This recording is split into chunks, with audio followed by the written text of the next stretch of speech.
Welcome back to another video. Today I have a special recording for you guys. It is one of my favorite books. A lot of you guys saw the 19 books that have absolutely changed my life. And in that video I said that one of them was my absolute favorite book, and that is Outwitting the Devil by Napoleon Hill. Now I wanted to play a little snippet from you guys that kind of sums up what I brought out of that book and what I bring with me into each day of my life from that book. So I want to play for you guys a clip, but first I want to tell you guys where this whole idea of this video is coming from. So recently, there's two things that happened. First thing that happened was I told a friend recently that I would have to possibly work 6 days a week. And in my mind, I kind of get to work those 6 days a week. And the reason why is because I have financial goals. I have something that I'm aiming at, which if you guys have been here before, you guys know that $775,000 net worth is what I've calculated by the rule of 25 is the amount of money that I need to have basic baseline financial independence. So for me, working that extra day, because my purpose in life right now is to reach that baseline of financial independence, that's my chief aim in life right now. Working that extra day seems like a great thing to me.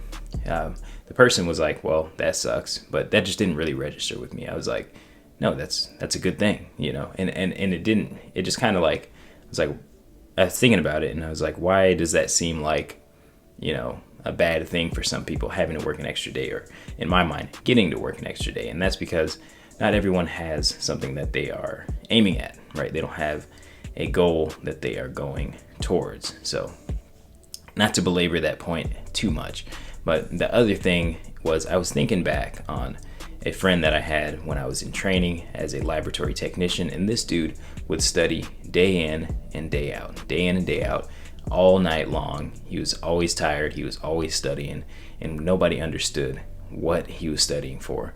Come to find out, he had a daughter. He was trying to get a better life for him and his daughter. He ended up with graduating honor grad. He ended up going on to become a doctor, and he did end up getting that better life for him and his daughter and his family.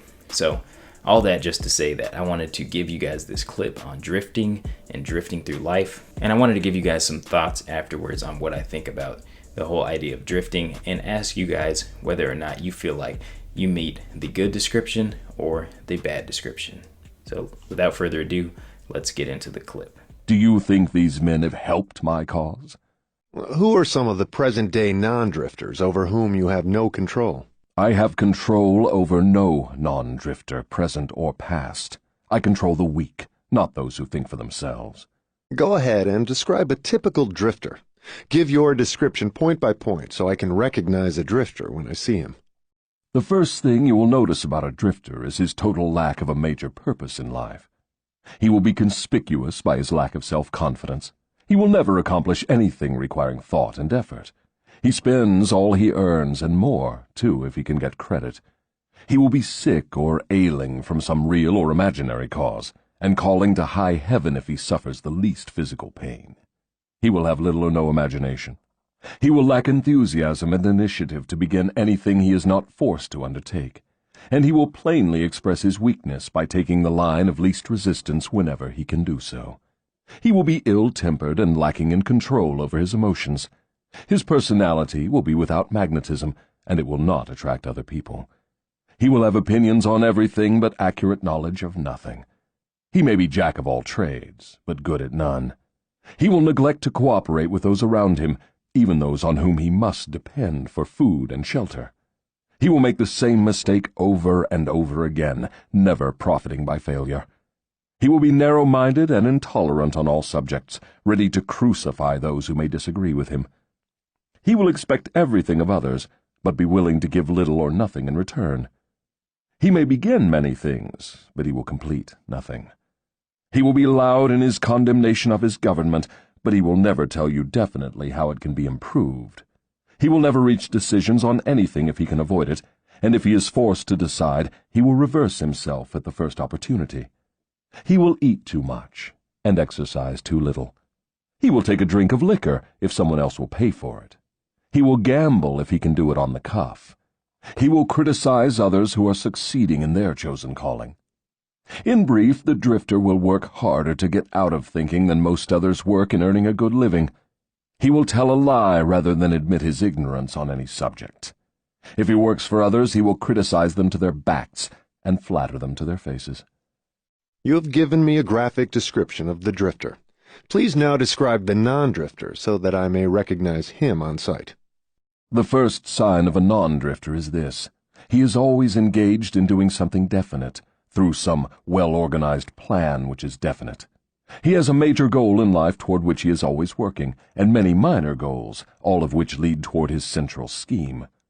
The tone of his voice, the quickness of his step, the sparkle in his eyes, the quickness of his decisions clearly mark him as a person who knows exactly what he wants and is determined to get it, no matter how long it may take, or what price he must pay. If you ask him questions, he gives you direct answers and never falls back on evasions or resorts to subterfuge. He extends many favors to others, but accepts favors sparingly, or not at all. He will be found up front, whether he is playing a game or fighting a war. If he does not know the answers, he will say so, frankly. He has a good memory, never offers an alibi for his shortcomings. He never blames others for his mistakes, no matter if they deserve the blame. He used to be known as a go-getter, but in modern times he is called a go-giver. You will find him running the biggest business in town, living on the best street, driving the best automobile, and making his presence felt wherever he happens to be. He is an inspiration to all who come into contact with his mind. The major distinguishing feature of the non-drifter is this. He has a mind of his own, and uses it for all purposes. Is the non-drifter born with some mental, physical, or spiritual advantage not available to the drifter? No. The major difference between the drifter and the non-drifter is something equally available to both. It is simply the prerogative right of each to use his own mind and think for himself. What brief message would you send to the typical drifter if you wished to cure him of this evil habit? I would admonish him to wake up and give. Give what? Some form of service useful to as many people as possible. So the non-drifter is supposed to give, is he? Yes, if he expects to get, and he must give before he gets. Some people doubt that you exist. I wouldn't worry about that if I were you. Those who are ready to be converted from the habit of drifting will recognize the authenticity of this interview by its soundness of counsel. The others are not worth the trouble it would take to convert them. Why do you not try to stop me from publishing this confession I'm wringing from you? Because that would be the surest of all ways to guarantee you will publish it. I have a better plan than trying to suppress publication of my confession. I will urge you to go ahead with the publication, then sit back and watch you suffer when some of my faithful drifters begin to make things hot for you. I will not need to deny your story. My followers will do that for me.